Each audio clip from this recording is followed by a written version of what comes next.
Hello students, I am Rajveer Singh from KBV MIC Mangupura, Muradabad. Today here I with you for the study of our Hornival book class 11th for the student, the new chapter for class 11th, the writer Khushwant Singh. The chapter name is The Portrait of Lady. Now this is the question. What is the name of the chapter of our new Hornival book for English for the student of class 11th from NCERT? This is the new syllabus for us. So now I describe you about the writer of this chapter. तो first of all बच्चों हम discuss करेंगे कि who was Khushwant Singh. Khushwant Singh कौन थे? तो mister Khushwant Singh was the writer of this chapter, या ये कह सकते हैं कि Khushwant Singh is the author of this chapter the portrait of lady. The portrait of lady is the autobiography of the writer Khushwant Singh. यानी जो लेसन है द पोर्ट्रेट ऑफ लेडी वो खुशवंत सिंह की ऑटोबायोग्राफी है. खुशवंत सिंह जो है इस पार्ट में अपनी ऑटोबायोग्राफी को यहाँ पर बताते हैं. यानी इन this lesson the writer Khushwant Singh describes us about his autobiography in this lesson. या हम इस तरह भी कह सकते हैं Khushwant Singh tells us about his own experiences to his grandmother in this lesson. यानी कि इस पार्ट में खुशवंत सिंह अपनी दादी माँ से उनके कैसे रिलेशंस थे उस बारे में वो हमें बताते हैं. यानी पिछले 20 वर्षों से जो अपनी दादी माँ के साथ वो रहे थे वो क्या था. What was the relation of the author Khushwant Singh with his grand mother. Is that clear? The name is not announced in this chapter the portrait of lady but only we can call the grandmother of the author. Is that clear? तो author जो थे खुशवंत सिंह. खुशवंत सिंह कौन थे? तो Khushwant Singh is the author of the chapter the portrait of lady. तो portrait of lady क्या है? तो पोर्ट्रेट को हम जान सकते हैं, डिस्क्राइब कर सकते हैं. What do you mean by portrait? तो पोर्ट्रेट का मतलब होता है जैसे कोई चित्र होती है, यानी कि हम चित्र कह सकते हैं, या कोई इमेजिनेशन है राइटर के माइंड के जो वो वर्डों के द्वारा, यानी the writer wants to express his views his feelings through a portrait. यानी लेखक जो था अपनी भावनाओं को एक पोर्ट्रेट, एक चित्र के द्वारा वो यहाँ पर बताना चाहता है, ड्रॉ करना चाहता है. या ये भी कह सकते हैं पोर्ट्रेट मीन्स द ड्राइंग, यानी कि जो ड्राइंग यहाँ पर लेखक बना रहा है. तो एक तो ड्राइंग होती है कि हम पेंसिल से कोई ड्रॉ करते हैं, कोई चित्र बनाते हैं, और एक ड्रॉ होता है जो वर्डों के द्वारा अपने मन की फीलिंग्स को ड्रॉ करते हैं. Is that clear? तो in this lesson the writer Khushwant Singh describes about his own experience with his grandmother. Is that clear? In this lesson, and the writer also tells us about his story during 20 years with his grandmother. Is that clear? तो बच्चों आज मैं आपके लिए लेकर आया हूं बिल्कुल new chapter, the new chapter the portrait of a lady. You can see here the portrait. Here is a portrait of an old lady. और आप जानना चाह रहे होंगे कि who is this young या who is this old lady, ये वृद्ध महिला कौन है. तो द पोर्ट्रेट ऑफ लेडी, जो ये पिक्चर है ये एक जो पोर्ट्रेट है एक ओल्ड लेडी का है. अब हमारे मन में ये क्वेश्चन आ रहा होगा कि ये पिक्चर यहाँ पर क्यों शो कराया जा रहा है, क्यों दिखाया जा रहा है. तो ये खुशवंत सिंह जो है यहाँ पर जो राइटर है, जो मैं आपको पहले बता चुका हूँ, जो खुशवंत सिंह है वो यहाँ पर अपनी दादी माँ के पोर्ट्रेट को यहाँ पर हमारे सामने रख रहे हैं, यानी जो दादी माँ थी उनकी. तो मैं आपको पहले इंग्लिश में बताना चाह रहा हूँ. इन this lesson the writer Khushwant Singh describes his own experiences with his grandmother through last 20 years. यानी पिछले 20 वर्षों से वो अपनी दादी माँ के साथ थे. Is that clear? तो वो जब बताना चाह रहे हैं कि उन 20 सालों में उनका जो रिलेशनशिप था उनकी दादी माँ के साथ कैसा था। जैसे कि हमारे घर में, अपने घर में हमारी, आपकी, सबकी दादी माँ यानी ग्रैंड मदर्स होती हैं, तो ये कोई नई बात लेखक के लिए नहीं थी। लेकिन लेखक ने जिस कंडीशन में, जिस दशा में अपनी दादी को देखा, तो it was hard to believe to the writer, लेखक के लिए विश्वास करना मुश्किल था। क्या मुश्किल था बच्चों लेखक के लिए? कि जैसी पिक्चर, जैसी जो इमेज लेखक ने अपनी दादी माँ की अपने माइंड में, अपने हार्ट में जो क्रिएट की थी, उसको देखे प्रेजेंट टाइम में, तो पास्ट टाइम में जब उसके बारे में वो इमेजिनेशन करते हैं तब वो क्लियर नहीं कर पाते कि उनकी दादी माँ अतीत में कैसी रही होंगी। आज वो अपनी दादी माँ को एक वृद्ध महिला के रूप में देख रहे हैं, ठीक है। तो और जो पहले के बारे में उन्होंने सुना है अपनी दादी माँ के बारे में, तो वो बहुत वृद्ध या बताया गया है, तो लेखक उसमें सेटिस्फाई नहीं हो पाते हैं, इसलिए वो क्लियर करना चाहते हैं कि उनकी दादी माँ कैसी थी। तो आपको केवल इस पार्ट में बच्चों ये लिखना है कि इन this lesson the writer Khushwant Singh describes his own experiences with his grandmother and his relationship with his grandmother during last 20 years. Is that clear? कि पिछले 20 वर्षों में लेखक खुशवंत सिंह की उनकी दादी माँ के साथ कैसी रिश्तेदारी थी, कैसा संबंध था।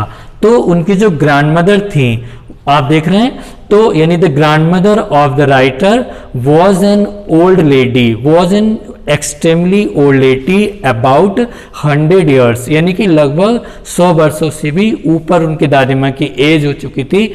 और लेखक को जब उनके साथ के लोग ये बताते थे उनकी दादी माँ के बारे में कि तुम्हारी दादी माँ कभी बहुत सुंदर रही होंगी, बहुत खूबसूरत रही होंगी, और उनके पति रहे होंगे, जैसे कि हम कह सकते हैं कि अब उनके पति नहीं हैं। लेकिन जब लेखक को उनके जो पड़ोसी थे, नेबर्स थे, तो उनके नेबर्स से जब उनकी दादी माँ के बारे में सुनने को मिलता था कि तुम्हारी दादी माँ जो है अपनी युवावस्था में, यंग एज में बहुत खूबसूरत, she was pretty women in her young age and she had a husband, तो लेखक इस बात पर बिलीव नहीं कर पाता। The writer did not believe to this because he imagined till now about his grand mother, यानी लेखक ने अपनी दादी माँ के बारे में।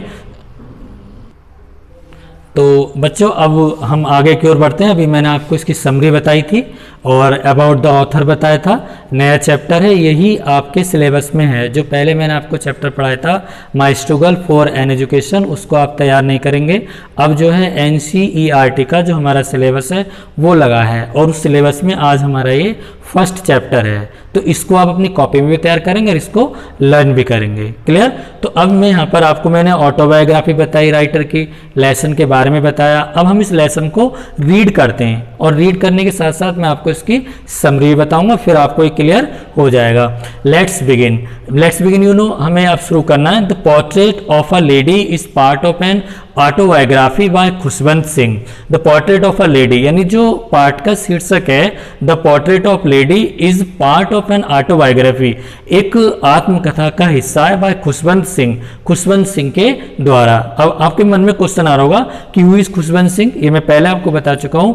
Khushwant Singh is the author of this lesson the portrait of lady. तो ये जो पार्ट है द पोर्ट्रेट ऑफ लेडी, ये खुशवंत सिंह के द्वारा लिखी हुई एक ऑटोबायोग्राफी है। तो बच्चों ऑटोबायोग्राफी क्या होता है? ऑटोबायोग्राफी का मतलब होता है आत्मकथा, यानी the life history of a person written by himself. ये वन वर्ड में भी आता है आपके सिलेबस में। The life history of a person written by himself is called autobiography. तो इस पार्ट में खुशवंत सिंह अपनी ऑटोबायोग्राफी को यहाँ पर हमें एक्सपोज करते हैं, बताते हैं। क्लियर?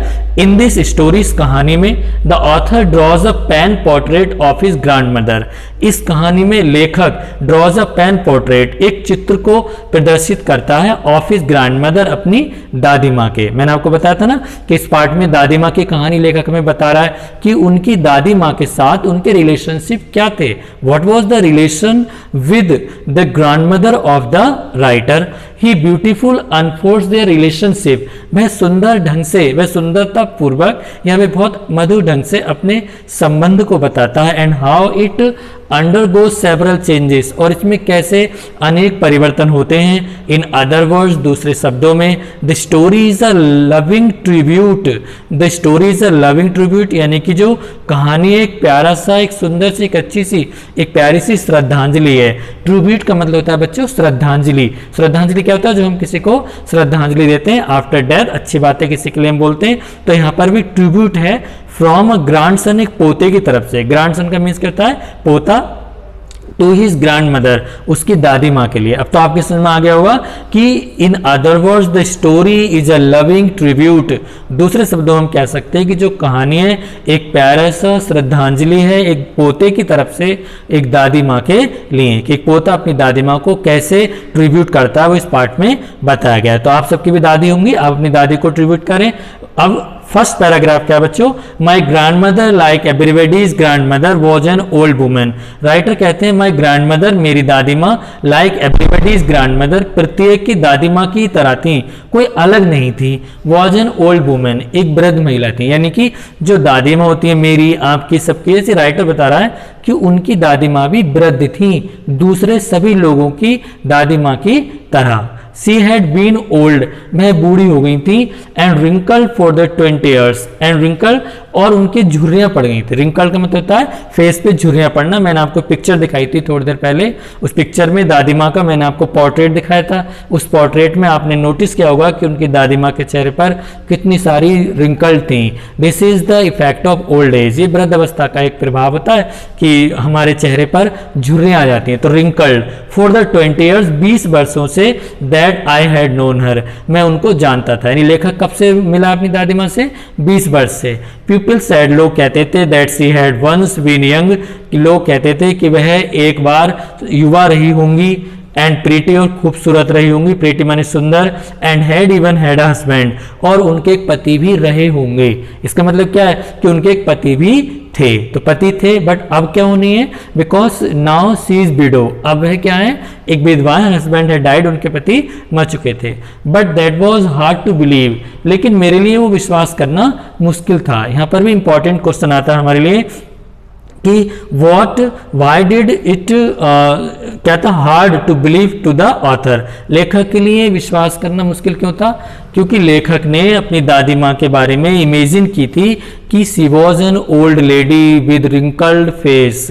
Is that clear? लेकिन जब उन्हें लोग ये बताते कि उनकी दादी माँ सुंदर थी, उनकी दादी माँ युवा थी, उनकी दादी माँ के हस्बैंड थे, तो लेखक को बिलीव नहीं होता कि ऐसा हुआ होगा। क्यों नहीं बिलीव होता? क्योंकि इस समय उन्होंने अपनी दादी माँ को कैसा देखा है? वृद्ध अवस्था में देखा है, रिंकल्ड में। ठीक है। My grandfather's portrait hung above the mantel piece in the drawing room, मेरे दादाजी, ग्रैंडफादर का मतलब दादाजी। अब राइटर अपने दादाजी के बारे में बताता है कि मेरे दादाजी का जो पोर्ट्रेट यानी चित्र था, हंग अबव द मेंटल पीस, हंग माने लटका हुआ था, above the mantel piece, mental peace मतलब जो अंगीठी होती है उसकी जो कानस थी उसके ऊपर उनके दादाजी का एक पोर्ट्रेट हंग यानी कि लटका हुआ था।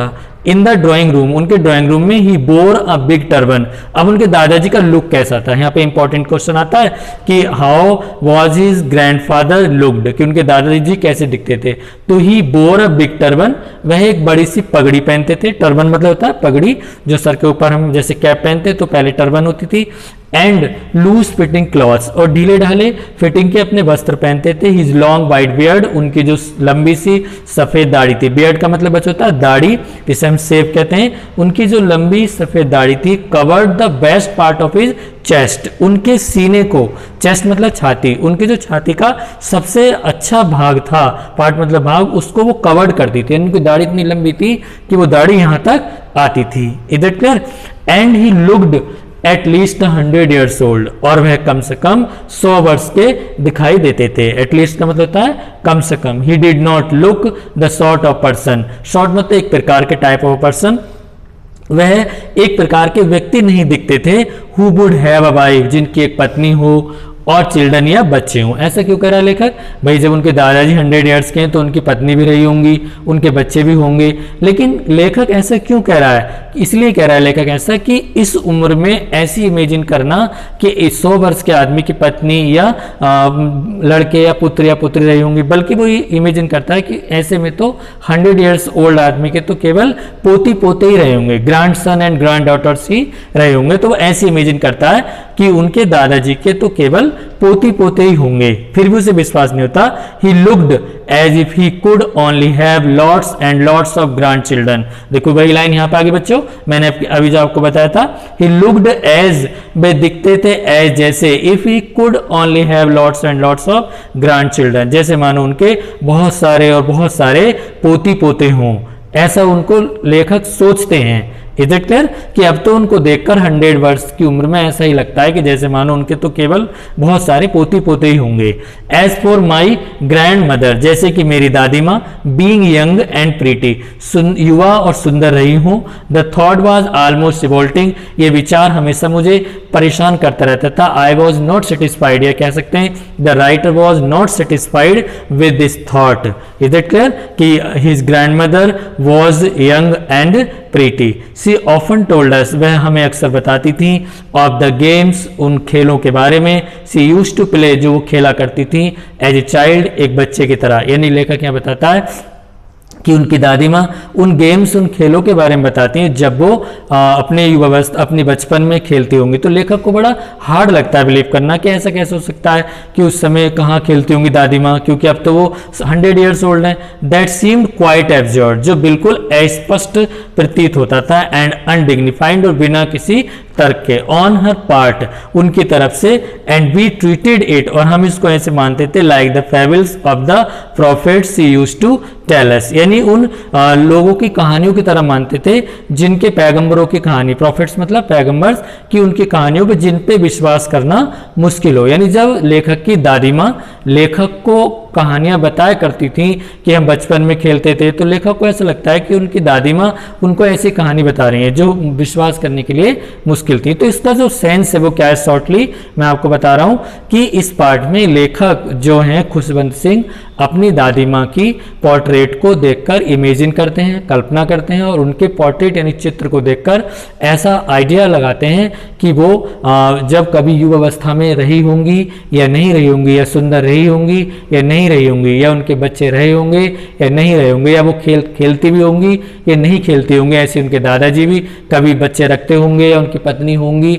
ऐसा लेखक के लिए विश्वास करना मुश्किल था, because the writer thought both his grand mother and his grand father old, even about 100 years old. Next मैं आपको इसी के माध्यम से थोड़ा सा मैं आपको और इसकी समरी आगे बता दूं कि लेखक अपने रिलेशनशिप को दादी माँ के साथ बताते हैं कि जब लेखक छोटे थे तो उनके माता पिता जो है शहर में चले गए थे, और लेखक को वहीं पर गांव में उनकी दादी माँ के पास उन्हें छोड़ करके चले गए थे। उनकी दादी माँ उन्हें सुबह रोज़ उठाती थी स्कूल जाने के लिए, उनको तैयार करती थी, उनको ड्रेस पहनाती थी, और जो बासी स्टेल ब्रेड होती थी, स्टेल का मतलब होता है बच्चों बासी, जो बासी ब्रेड होती थी, रोटियां होती थी, चपाती, उन चपाती पर वो चीनी और कुछ मक्खन को लपेट करके मोटी मोटी रोटियां होती थी बासी, वो लेखक को दे देती थी, और फिर कुछ रोटियां वो अपने साथ, और जो बासी रोटी बचती थी वो भी वो अपने साथ रख लेती थी। किस लिए?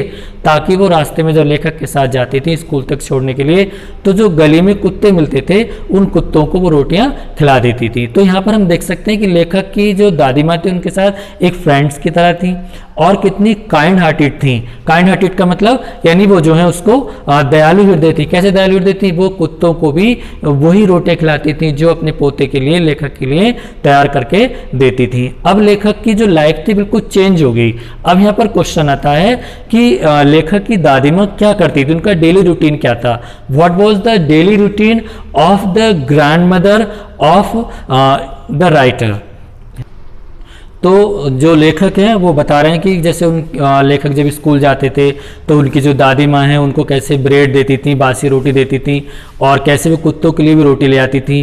फिर उनका डेली रूटीन बताते हैं लेखक कि उनकी दादी माँ जो थी, his grand mother was a religious lady, एक धार्मिक महिला थी, और वो घर पर जो है अपनी रोजरी यानी कि जो रुद्राक्ष की माला होती थी उसके मनकों को वो जपती थी, एक एक दो दो करके 1 बाय 1, और वो होठों को अपनी लिप्स को मूव करती थी, और रोजरी का मतलब होता है एक रुद्राक्ष की माला, उसको वो घर पे जपती रहती थी। और फिर ये लेखक ने उनका डेली रूटीन बताया, वो देवी देवताओं में विश्वास करती थी।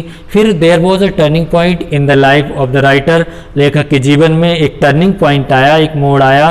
लेखक के जो माता पिता शहर गए हुए थे, वहाँ पर वो अच्छी तरह से जब सेटल हो गए तो उन्होंने लेखक को और उनकी दादी माँ को भी शहर में ही बुला लिया। लेखक और उनकी दादी माँ शहर में चले गए। अब उन्हें एक ही कमरा तो मिला था, लेकिन अब लेखक का एडमिशन एक इंग्लिश मीडियम कॉन्वेंट स्कूल में हो गया था। अब उनकी दादी माँ उन्हें छोड़ने तो जाती थी, लेकिन केवल बस स्टॉप तक। बस स्टॉप में लेखक बैठकर चले जाते थे। वो उनको बासी रोटी भी नहीं दे पाती थी, और उनको जो रिलीजियस थीम्स होती थी वह भी उनको नहीं बता पाती थी। और जो राइटर था, किस प्रकार से लेखक ने ऐसा फील किया कि उनकी दादी माँ अब उनके साथ ज़्यादा टाइम स्पेंड नहीं कर पाती थी, वो अब उनके रूम अलग अलग हो गए थे, लेखक अब थोड़े से बड़े हो गए थे। उनके जो पेरेंट्स थे वो लेखक को अब पढ़ाई लिखाई के लिए ज़्यादा फोर्स करते थे, इसलिए लेखक अपनी दादी माँ के साथ टाइम को स्पेंड नहीं कर पाते थे। उनके बीच में अब डिस्टेंसेस आ गई थी। और आफ्टर सम टाइम जो लेखक हैं वो बता रहे हैं कि किस प्रकार से जो दादी माँ थी पहले गांव में कुत्तों को जो रोटियां खिलाती थी, स्टेल जो चीनी लगी हुई रोटी और मक्खन लगी हुई रोटी खिलाती थी, अब वहाँ पर कोई कुत्ते भी गली में देखने को नहीं मिलते थे। इसलिए उनकी दादी माँ जो स्पैरो होती थी, स्पैरो मतलब गौरैया, एक चिड़िया होती है छोटी सी, उस चिड़िया को, इसमें एक पिक्चर भी मैं अभी आपको आफ्टर सम टाइम शो करा सकता हूँ कि वो पिक्चर में जो गौरैया थी, घर पर वो दादी माँ क्या करती थी, उन ब्रेड के टुकड़ों को तोड़ करके ब्रेकअप करके फिर वो उन स्पैरोज को खिलाती थी। लेकिन फिर भी उन्हें उतना इंटरेस्ट नहीं आता था, वो अपने आप को बिल्कुल अकेला समझती थी।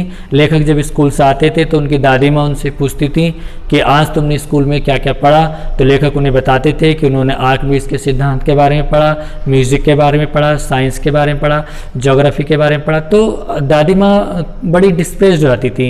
His grand mother became so depressed, इतनी निराश हो जाती थी, इतना वो इंटरेस्ट नहीं रखती थी, और उन्हें बड़ा ऑड फील होता था कि उनके जो, क्योंकि वो म्यूजिक को क्या समझती थी। यहाँ पर इंपॉर्टेंट क्वेश्चन आता है कि what was views of grand mother about music. वो म्यूजिक को समझती थी कि म्यूजिक जो एक प्रकार का एक वेश्यावृत्ति में आने वाला एक मौज मस्ती का एक साधन है, इसमें जो है अच्छे परिवारों को ये सूट नहीं करता है। तो इसलिए म्यूजिक को पसंद नहीं करती थी कि जो स्कूल में इन्हें म्यूजिक पढ़ाए जाते हैं। वो तो केवल चाहती थी कि धार्मिक चीज़ें ही बच्चों को स्कूल में पढ़ाई जाएं। अब लेखक जो थे विदेश चले गए थे पढ़ने के लिए, और दादी माँ से वो कैसे मिले। आफ्टर सम टाइम जब लेखक लौट करके आए थे ब्लेज अपने वहीं शहर में विदेश से पढ़ के, तब उन्होंने देखा कि उनकी दादी माँ ने 5 साल बाद भी आफ्टर 5 ईयर्स उनकी दादी माँ ने उनका वैसा ही स्वागत किया था जैसा वो पहले 5 साल पहले उन्होंने किया था।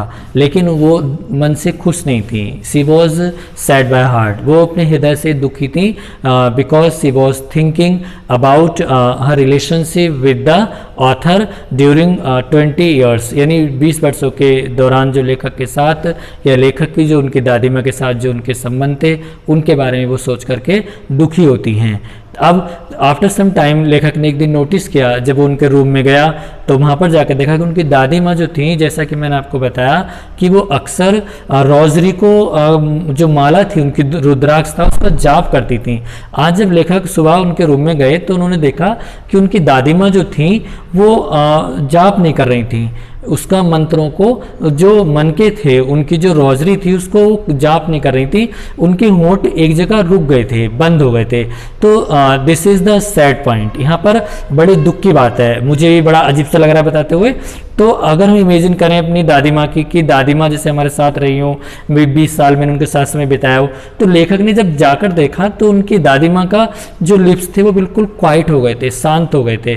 लेखक समझ नहीं पा रहा था कि दादी माँ आगे क्यों नहीं माला को जाप कर रही हैं, क्यों नहीं कर रही थी। बिकॉज सी वॉज नो मोर, अब वो नहीं रही थी, वो सी डाइड में मर गई थी, इसलिए वो अब आगे अपने लिप्स को मूव नहीं कर पा रही थी। जब लेखक को पता लगा तो the writer felt so much sad on the death of his grand mother, but after some time लेखक ने देखा कि किस तरह से उनकी जो ग्रैंड मदर थी उनकी डेड बॉडी को अर्थी पर रखा गया था, और कैसे जैसे कि पुरानी परंपरा के अनुसार जो जो उनका फर्नेल था लाल रंग के कफन से उनको ढक दिया गया था, और फिर उनको अंतिम क्रिया के लिए ले जाया गया था। अब वो वहाँ पर बहुत सारी जो गौरैया थी, जो चिड़ियाँ थी, मैंने आपको बताया स्पैरोज, वहाँ पर इकट्ठी थी जब उनकी दादी माँ का अंतिम संस्कार हो रहा था, और उनकी माँ जो लेखक की माँ थी वो इस चीज़ को नोट कर रही थी कि कितनी सारी गौरैया यहाँ पर आई हुई। क्यों आई थी बच्चों, चिड़ियाँ क्यों आई थी इतनी सारी? क्योंकि वो सारी चिड़ियों को दादी माँ रोटियाँ खिलाती थी तोड़ तोड़ करके, लेकिन आज दादी माँ नहीं रही थी, तो उन स्पैरोज को भी, उन चिड़ियों को भी, गौरैयों को भी ये एहसास हो गया था कि अब दादी माँ नहीं रही हैं। जब उनकी दादी माँ चली गई तो उनकी माँ ने क्या किया, जो बची हुई बासी रोटी थी उनमें से कुछ रोटियों के टुकड़े किए और टुकड़े करके ज़मीन पर फेंक दिए, लेकिन किसी भी स्पैरो ने, किसी भी चिड़िया ने उन रोटी के टुकड़े को नहीं खाया। क्यों नहीं खाया? Because they felt missing the grand mother, क्योंकि वो दादी माँ को मिस महसूस कर रही थी कि वो उनकी दादी माँ वहाँ पर नहीं थी। तो यहाँ पर खुशवंत सिंह ने अपनी ऑटोबायोग्राफी को बताया, और ऐसा हमें लगा कि जैसे दादी माँ है, कितनी क्यूट से यहाँ पर फेस लग रहा है, लेकिन वो बुढ़ापे में आकर के ओल्ड एज में कैसे अगली हो गई थी, मोटी थी, और वो चल भी नहीं पाती थी। उनका जो चेहरा था रिंकल्ड है, क्रिस क्रॉस है, यू कैन सी कैसे उनके चेहरे पे ये आप देख सकते हैं कि कैसे यहाँ पर रिंकल्स हैं, क्रिस क्रॉस बन गया, टेढ़ा मेढ़ा सा एक रिंकल फेस है उनका,